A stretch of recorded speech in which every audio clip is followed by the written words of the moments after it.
অনেক গুনাহ হয়ে গেছে, প্রতিনিয়ত গুনাহ করেই যাচ্ছ,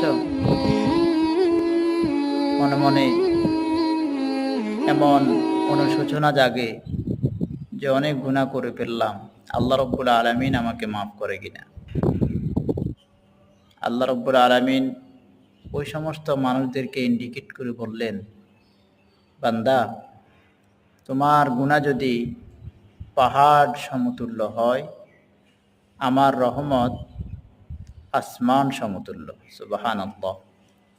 আল্লাহ রব্বুল আলামিন সূরা যুমারের 53 নম্বর আয়াতে বলেন, লা তাকুনাতু মির রাহমাতিল্লাহ, আল্লাহ তাআলার রহমত থেকে কখনোই নৈরাশ হইও না।